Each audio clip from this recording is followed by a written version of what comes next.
Anda kembali menyaksikan Nusantara Business Hour dan kita jelang segmen khusus Zona Cuan.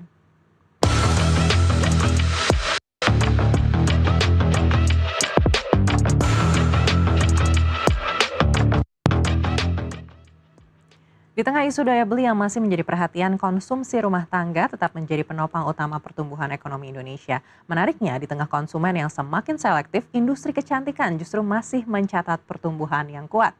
Badan Pusat Statistik mencatat ekonomi Indonesia tumbuh 5,61% di kuartal pertama 2026. Konsumsi rumah tangga tumbuh 5,52% dan menjadi kontributor terbesar terhadap perekonomian nasional dengan porsi lebih dari 54% terhadap produk domestik bruto atau PDB. Di saat yang sama, sektor beauty dan personal care masih menunjukkan kinerja positif. Data Kompas mencatat nilai penjualan kategori beauty di e-commerce mencapai 18,6 triliun rupiah di kuartal pertama 2026. Tumbuh 33% dibandingkan periode yang sama tahun sebelumnya dan menjadi kontributor terbesar di sektor FMCG digital.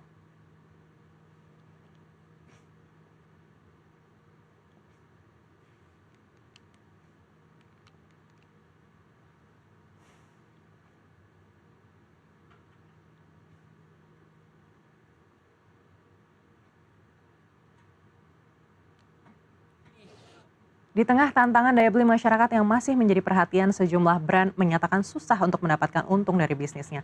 Apakah hal serupa juga dirasakan industri kecantikan, khususnya dalam segmen aksesoris? Untuk membahas strategi bisnis dan membaca tren konsumen saat ini telah bergabung bersama kita founder and CEO The Clip, Lim Erwin Hartono.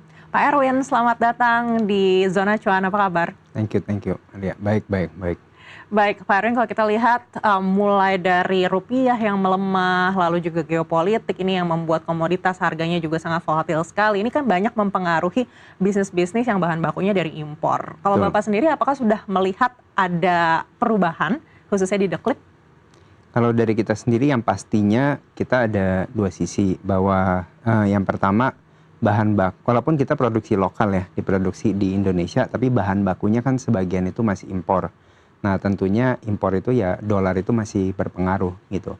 Yang pasti ada kenaikan dari bahan bakunya. Lalu juga tadi Maria ada ngomong mengenai geopolitik, harga minyak bumi kan sekarang lagi tinggi-tingginya ya. Nah karena produk turunan bahan baku kita juga dari produk turunan minyak bumi, nah itu juga berpengaruh ke naiknya harga produk kita juga. Baik, berapa persen Pak kenaikannya kalau dibandingkan dengan sebelumnya? Apakah memang sudah sangat signifikan? Kalau di kita berusaha meredam, jadi nggak semuanya kenaikan itu kita pass on through, kita punya customer gitu. Kenaikannya kurang lebih masih di angka 10% kurang lebih.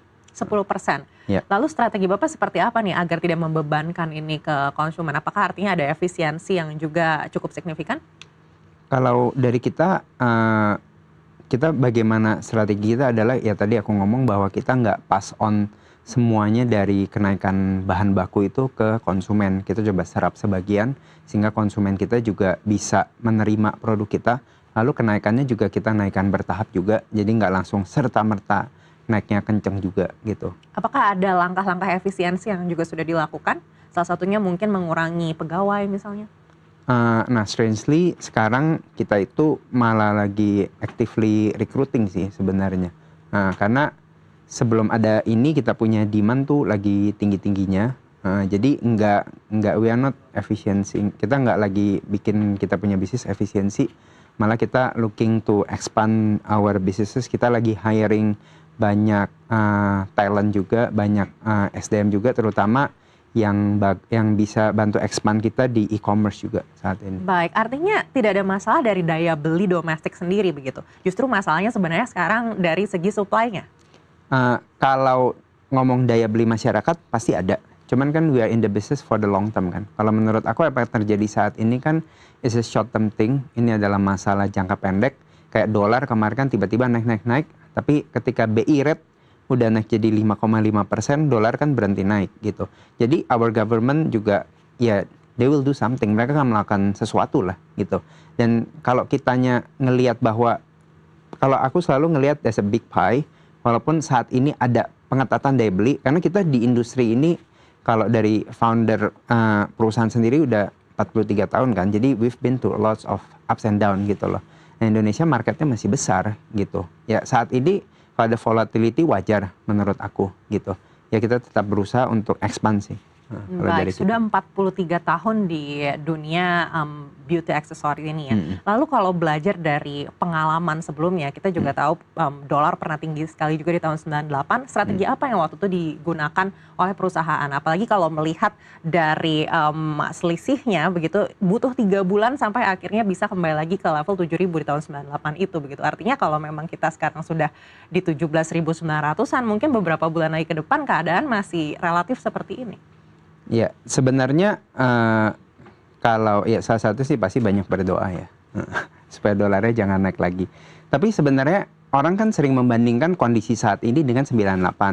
I think there's so much difference gitu. Banyak sekali perbedaannya gitu loh. 98 itu memang angkanya sekarang lebih tinggi, tapi 98 ingat dolarnya tuh dari 2000 naik ke 16 ribuan kalau nggak salah waktu itu, 12, 16, akhirnya kan turun lagi ke 7.000. Jadi sebenarnya growth rate dari US dollar itu saat itu sangat signifikan sekali, dalam sementara itu 7-8 kali.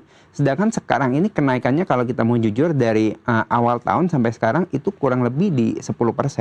Ya which is bad, nggak bagus juga gitu, karena currency yang lain sebenarnya kayak Chinese yuan itu sebenarnya stronger against US dollar gitu loh. Tapi it's not as bad as 98. Fundamental ekonomi kita masih kuat sampai dengan saat ini. Baik, kita akan bahas terkait hal itu lebih dalam lagi usai jeda. Tetaplah bersama kami. Kami akan kembali sesaat lagi di Zona Cuan.